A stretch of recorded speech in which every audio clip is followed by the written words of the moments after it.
Ice ਦਾ ਇੱਕ ਕਰਿੰਦਾ ਹਰਜੋਤ ਸਿੰਘ ਜੀ, ਇੱਕ ਜਿਹੜਾ ਅਧਿਕਾਰੀ ਉਸਨੂੰ ਗ੍ਰਿਫਤਾਰ ਕਰਨਾ ਪਿਆ। ਉਹਨੇ ਵੀ ਕਹਿੰਦੇ ਵੀ ਇਹ ਹੜਕੰਪ ਮਚਾਇਆ ਇੱਕ ਥਾਂ ਦੇ ਉੱਤੇ ਜਾ ਕੇ, ਬਾਰ ਦੇ ਵਿੱਚ ਜਾ ਕੇ ਲੜਾਈ ਲੜੂਈ ਵੀ ਕਰਦਾ ਸੀ ਤੇ ਪੈਗ ਪੁਗ ਲਾ ਕੇ ਜਿਹੜਾ ਉਹ ਜ਼ਿਆਦਾ ਹੀ ਫਿਰ ਬਾਹੂਬਲੀ ਬਣਨ ਦੀ ਜਿਹੜੀ ਉਹ ਕਹਿੰਦੇ ਵੀ ਉੱਥੇ ਕੋਸ਼ਿਸ਼ ਕਰ ਰਿਹਾ ਸੀ। ਇਵੈਂਚੁਅਲੀ ਜਿਹੜਾ ਉਸ ਨੂੰ ਗ੍ਰਿਫਤਾਰ ਕੀਤਾ ਗਿਆ ਆ। ਵਾਰੰਟਲੈਸ ਡਿਟੈਂਸ਼ਨਸ ਨੇ ਆਈਸ ਦਾ ਦੇਖਿਓ ਹਰਜੋਤ ਸਿੰਘ ਜੀ ਕਬਾੜਾ ਕਰਨਾ ਆ। ਇਹ ਇੰਨਾ ਚਿਰ ਇਹ ਚੀਜ਼ਾਂ ਜਿਹੜੀਆਂ ਇੱਥੇ ਚੱਲਣੀਆਂ ਨਹੀਂ ਆ। ਕੱਲ ਦੀ ਇੱਕ ਵੀਡੀਓ ਹੋਰ ਸਰਕੂਲੇਟ ਹੋ ਰਹੀ ਆ, ਆਈਸ ਵਾਲੇ ਸਵਾਟ ਵਾਲੇ ਜਿਹੜੇ ਉਤਰਦੇ ਆ ਤੇ ਸਭ ਤੋਂ ਪਹਿਲਾਂ ਪੱਤਰਕਾਰਾਂ ਵੱਲ ਨੂੰ ਬੰਦੂਕ ਜਿਹੜੀ ਉਹ ਕਰਦੇ ਆ ਤੇ ਕਹਿੰਦੇ ਵੀ ਤੁਸੀਂ ਇਸ ਤਰੀਕੇ ਦੇ ਨਾਲ ਸਾਨੂੰ ਜਿਹੜਾ ਉਹ ਨਾ ਕਰੋ, ਰਿਪੋਰਟ ਨਾ ਕਰੋ, ਤੁਸੀਂ ਵੀਡੀਓਜ਼ ਜਿਹੜੀਆਂ ਉਹ ਨਾ ਬਣਾਓ। ਹੋਮ ਡੀਪੋ ਦੀ ਤੇ ਇੱਕ ਫਾਰਮ ਦੀ ਰੇਡ ਦੀ ਜਿਹੜੀ ਵੀਡੀਓ ਬਣਾਉਣ ਵਾਲਾ ਇੱਕ ਅਮਰੀਕਨ ਸਿਟੀਜ਼ਨ, ਉਸ ਨੂੰ ਵੀ ਇਹਨਾਂ ਨੇ ਕਹਿ ਲਓ ਵੀ ਡਿਟੇਨ ਜਿਹੜਾ ਉਹ ਕਰਨ ਦੀ ਕੋਸ਼ਿਸ਼ ਕੀਤੀ ਸੀ, ਡਿਟੇਨ ਕੀਤਾ ਸੀ।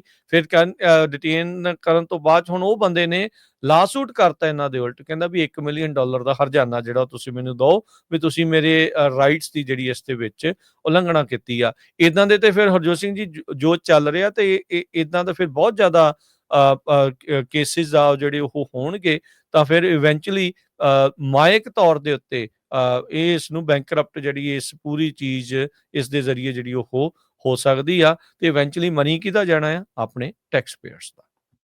ਸੋ ਗਾਰਡੀਅਨ ਮੈਗਜ਼ੀਨ ਨੇ ਰਿਪੋਰਟ ਛਾਪੀ ਆ, ਅੰਡਰ ਇਹਦਾ ਹੈਡਿੰਗ ਹੈਗਾ US undocumented farm workers feel hunted like animals amid Trump's immigration raids. So ਕਹਿੰਦੇ ਭਈ 26 ਲੱਖ ਫਾਰਮ ਵਰਕਰਸ ਆ ਯੂਐਸ ਦੇ ਵਿੱਚ ਜੋ ਹਿਸਪੈਨਿਕ ਹੈਗੇ ਆ ਤੇ ਨਾਨ ਸਿਟੀਜ਼ਨ ਉਹ 40% ਹੈ। ਇਹ ਬਹੁਤ ਵੱਡਾ ਨੰਬਰ ਹੈਗਾ ਜੋ ਟਰੰਪ ਐਡਮਿਨਿਸਟ੍ਰੇਸ਼ਨ ਨੇ ਆਈਸ ਵਾਲਿਆਂ ਨੂੰ ਕੋਟਾ ਦਿੱਤਾ ਹੈ ਵੀ 3000 ਬੰਦਾ ਤੁਸੀਂ ਫੜਨਾ ਹੀ ਫੜਨਾ ਆ ਹਰ ਰੋਜ਼। ਤੇ ਉਸ ਨੂੰ ਲੈ ਕੇ ਜਿਹੜੀਆਂ ਰੇਟਸ ਆ ਉਹ ਖੇਤਾਂ ਵਿੱਚ ਵੀ ਮਾਰੀਆਂ ਜਾ ਰਹੀਆਂ, ਬਹੁਤ ਸਾਰੀਆਂ ਵੀਡੀਓਜ਼ ਆ ਰਹੀਆਂ ਹੈਗੀਆਂ। ਬੈਂਚਰਾ ਕਾਉਂਟੀ ਦੇ ਵਿੱਚ ਜਿੱਥੇ ਸਾਰਾ ਕੁਝ ਇਹ ਵਾਪਰਿਆ, ਕਿਉਂਕਿ ਉੱਥੇ ਇੱਕ ਜੋ ਵੱਡਾ ਸਾਰਾ ਕੈਨਵਸ ਦੀ ਜਿਹੜੀ ਫਾਰਮਿੰਗ ਹੁੰਦੀ ਸੀ, 400 ਤੋਂ ਵੱਧ EMPLOYEE ਕੰਮ ਕਰਦੇ ਸੀ ਉੱਥੇ। ਦੁਨੀਆ ਦੀ ਸਭ ਤੋਂ ਵੱਡੀ ਉਹ ਜਿਹੜਾ ਕਹਿ ਸਕਦੇ ਆ ਭੰਗ ਉਗਾਈ ਜਾ ਰਹੀ ਸੀ ਉੱਥੇ, ਜਿਹੜੀ ਕੈਲੀਫੋਰਨੀਆ 'ਚ ਲੀਗਲ ਆ ਤੇ ਫੈਡਰਲ ਲੈਵਲ ਦੇ ਉੱਤੇ ਨਹੀਂ ਜੀ। ਸੋ ਉਹ ਤੋਂ ਬਾਅਦ ਬਹੁਤ ਸਾਰੇ ਜਿਹੜੇ ਫਾਰਮਰ ਡਰੇ ਹੋਏ ਹੈਗੇ ਆ, ਫਾਰਮ ਵਰਕਰਸ।